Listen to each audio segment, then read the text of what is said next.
Hi, everybody. So I am super excited for our guest this week to talk about Instagram and Instagram for business. And so please meet the lovely Sarah Evans, all the way from Las Vegas. Hi, everyone. Thanks for having me, Lisa. And please don't mind the sleeping baby on me. This is my life right now. Yes, we actually have two special guests here. One is sleeping and one is Sarah. Sarah's baby. Say hi to Zula. So Sarah, we are actually going to be presenting together in a couple weeks talking about Instagram for business and all the cool things that can be done and also some of the things that can no longer be done because of the whole algorithm change. But tell us, what are some of your, what do you think of Instagram for brands and who should be using it? So I'm actually pulling it up right now because I want to look at it, but I'm really excited about Instagram for brands because it offers the opportunity to do something that was a little bit cumbersome before. And one of those things is how to actually contact a brand. You only get the one link opportunity in your bio, which is, that's how they choose to do it, and that's fine. You didn't have any other options. And now when you become a business on Instagram, you can actually click contact, and you can add in email, a phone, a website. So you can actually utilize that profile space a lot more efficiently. And then what I'm doing is actually saving the link area for whatever I'm promoting at the time. So I say in a post, I'll post about something and I'll say click link in bio in order to go view that content. So I don't have to have it point to my actual homepage or URL any longer. I can be much more strategic about how I'm using that space, which is great. And that's just one of the features. And I'm sure you're seeing that too, Lisa. Oh yeah, definitely. And the other thing is using just Instagram stories, which just came out in August. And kind of how do you best recommend integrating Instagram stories, and how do you compare it to Snapchat stories? So here's what my kind of personal rule has been. And of course, the best way is to learn the rules and then break them to get attention. So you don't have to follow this step by step. But what I'm saying about my Instagram feed now is that I'm using Instagram the way it was meant to be used. They built in all of these features for videos, and, people create memes and post photos with text over them, but I've moved away from that since they launched stories. So I can actually use stories for the more funny, engaging, the kind of those one-off things, less staged photographs, or to actually tell a story. I might want to document an entire adventure, but maybe only get one really, truly good shot, one good photo from it. So that becomes my Instagram post, and I can create much more thoughtful, more beautiful content in the static picture area, and then use stories for my movement or, just actually telling a story. Now that versus Snapchat has been something that I'm still learning to do too. Much of the time I'm reposting similar content on both places because I have two different communities there. But Snapchat, I take much more liberty. I feel like I'm much more funny, more carefree there than I am on Instagram because I have a business profile.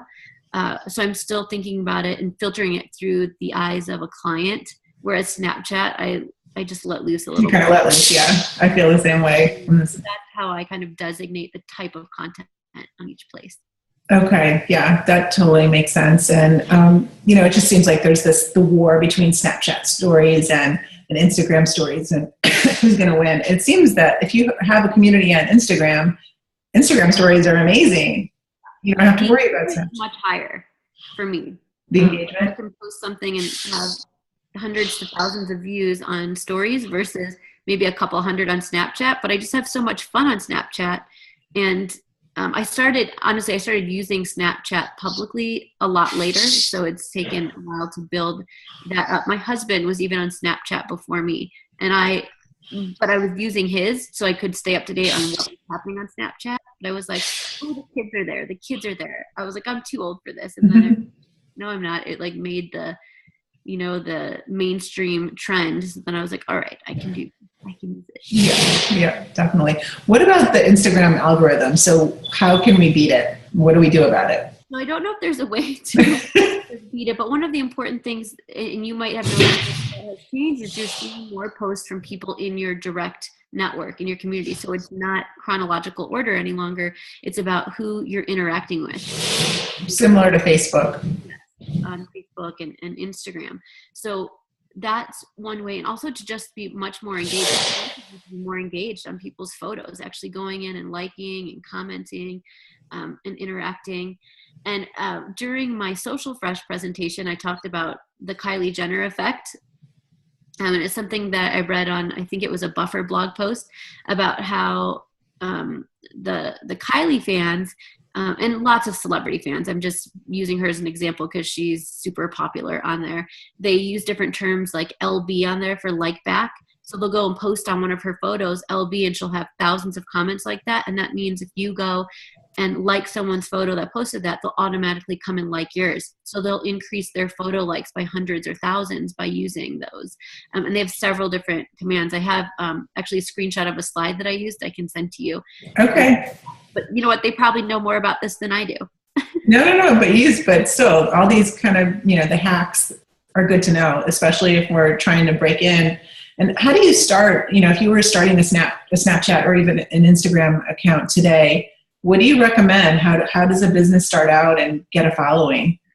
So there'll be completely different tactics on Instagram versus Snapchat. And for Instagram, you want to identify the popular hashtags in your industry, popular people who also post content in the industry as long as it's not a competitor, so that you can engage and interact with them. So hashtags would be great. And also creating an editorial calendar with really amazing content and segmenting it out by what would be photos on your feed versus what would be Instagram stories.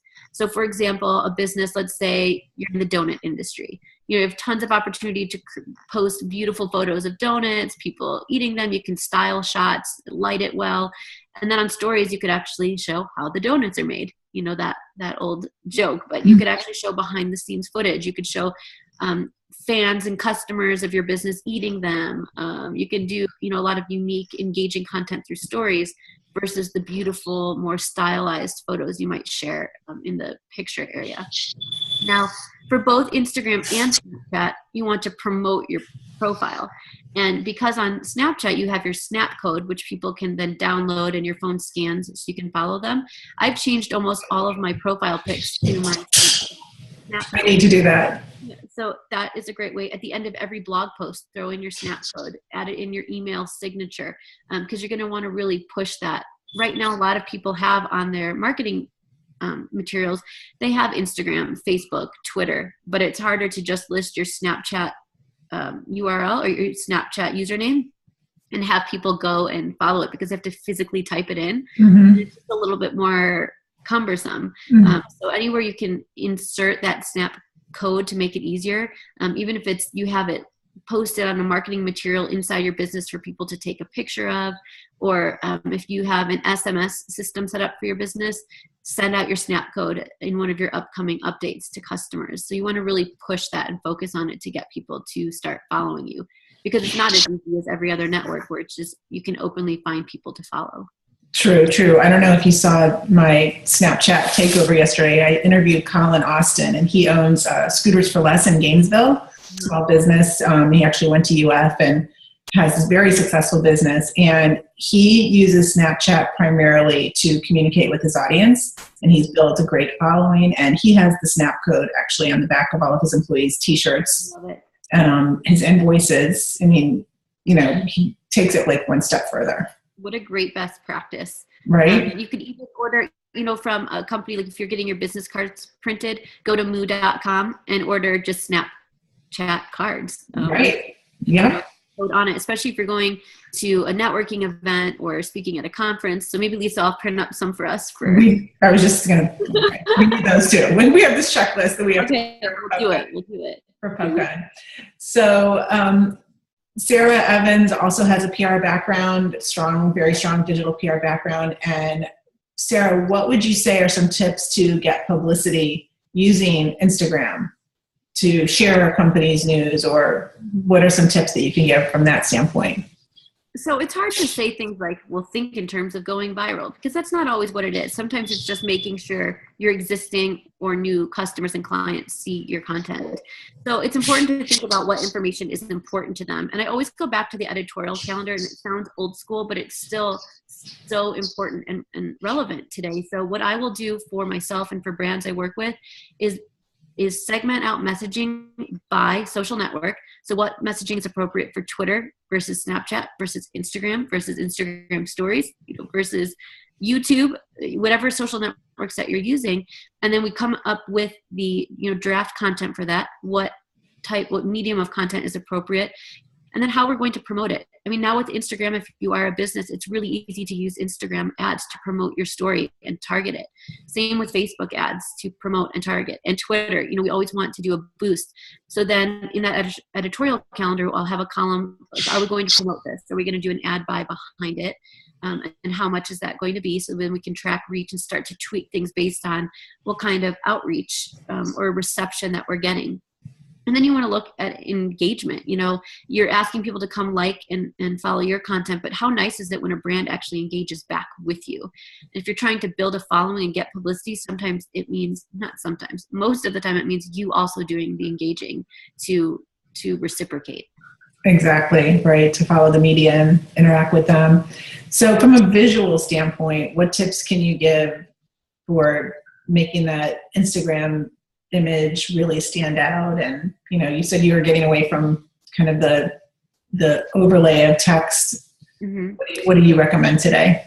So again, this is like know the rules and then break it. So if everyone's moving away from text, maybe you want to try going back to text to get that engagement. But I mean, just making sure you have good lighting, like I showed you. I'm just lighting myself with my Lumi case, making sure that you have access to good lighting. And I just quickly switching to video, because if you are doing video, it really does help. I just got some feedback from a client. We did a Facebook Live video, which we're not talking about right now, but video is so a part of everything we're doing, and they want stabilized video. We live in the time now we can buy different things to stabilize our phones. We have access to tripods, table tripods, shooting in landscape versus portrait mode, making sure that you are lighting, setting up. There are really easy ways to set up little studios in your home by buying just like a white box that you can use to shoot inside of and light it that way. If you can have external audio, that's great if you're going to be doing video versus photo. But there are all kinds of tips, tools, and hacks. A lot of times I go to photojojo.com to see what they have available, or I'll just stop in the Apple store to see what's the latest and greatest, or I'll check out Indiegogo and Kickstarter to see what's coming down the pipeline, what I should prepare for. That's great advice, great tips. What about tools? We just have a couple more minutes, so I want to ask about tools, and then I want you to tell us a little bit more about your background and any tips for the students. Sure. So for tools, and I'm going to pull up my phone and cheat here because, of course, when I get put on the spot, it's hard to remember. What I have done is, if you can see, wait, let me shut this light off, but I create a folder for each social network. And inside that folder, I put all of my favorite tools so that I can edit on the fly or on the go, because it's really important to me to be able to do this all. So for Instagram, for example, I make sure that I have a repost app in there so that I can easily repost when I'm at an event or sharing content. Boomerang, which is an Instagram app. Flipagram, so I can do video montage with music. I've got Tempo on there. And then one of my favorite apps that I will disclose, I have received, I'm a beta tester for them. I test everything out, so I don't pay for it, but it is a paid service. The Later app, which I love, and I plan my editorial around for that. So those are great. And then I keep separate photos for design, for creating videos, for live streams, and then each social network. So with Twitter, we won't go into that, but I do keep like Vine, Periscope, all of those combined in a Twitter folder so I can easily access them. But most important is having design, filterized photo overlay apps at your disposal and easy to access. I find it's much more cumbersome when I have to have every app separate. So I use things like ClipStitch or PicFrame. Over and Canva are my two favorite text overlay apps. And then my third close runner-up is A Beautiful Mess, ABM, so that I can create unique images, and they make it super easy to do that. Ooh, I have to try that one out. So let me ask you, did you get the new iPhone? I did. So I don't have it yet. I did go with the 7 Plus because I'm really excited about the camera. It's exciting to me. I like the bigger size. I do a lot of work from it. 256. Really? Yeah, I went for it. Yeah. I just went with the new one too, but I thought you had yours already because last time we talked, you're the one that you're using, I guess, still is about to. It's about done. About done. Mine is too. That's why I can't wait. I'm like every day watching for it. Here next week. Hopefully before PubCon, right? Yes. Okay, so we're almost out of time. Just tell us a little bit about your background and if you have any tips for the future graduates that are maybe going to be social media managers. Sure. So I started off, I was a PR comm major in college. I started my career in healthcare PR because that's where my passion was. Worked for the largest healthcare system in Chicago, was a manager of communications and government relations, did PR agency work. I was director of communications at a community college, and I was doing so much nonprofit work that no one was really ready for how crazy I was about social media at the time. And I was developing all these plans. I started blogging about it because it just wasn't fitting my day job. I essentially worked myself out of a job. This one's waking up. Worked myself out of a job and started my company. So I was full-time working as a director of communications at the time and consulting in the evening for different brands. And I pivoted a few times and have since become a digital correspondent. So I serve as a spokesperson for brands at big events, large events, or during brand opportunities, creating content for them. But I also behind the scenes do the strategy. So coming up with editorial calendars, how we're going to actually do it, because I still love that. I get really fired up by not just showing up to be a face for something, but actually, producing behind the scenes and editing, post-production. I love being able to do all of that. It wasn't a job that existed when I was in college. It's something that I've created, that lots of people have created, and I'm always ready, for the next thing. And I guess my advice to new grads is to not be afraid of what you do know. When you get hired on for that first job, knowing that you provide value, that not everyone knows more than you, that you provide value, not being afraid to offer your point of view, your opinion. And remember when you're interviewing for your jobs that you're interviewing them too. They're not just interviewing you, because you're going to spend a lot of time there, and you should really try to like what you do. It's not always glamorous right out of college. I'd say 99% of the time it isn't glamorous, but work your way up, find what you are great at, and the money will come. Love it. Love that advice. Sarah, thank you so much. Now I see we have an awake Zula. Say hi, everybody. Hi, everybody. Hi. Oh, we got a smile. Okay. She's happy. And your professor. Yes. Knows what she's talking about. She's also a practitioner, so she knows what's up. She knows what's up. Okay. Bye. Thank you. Bye. Kisses.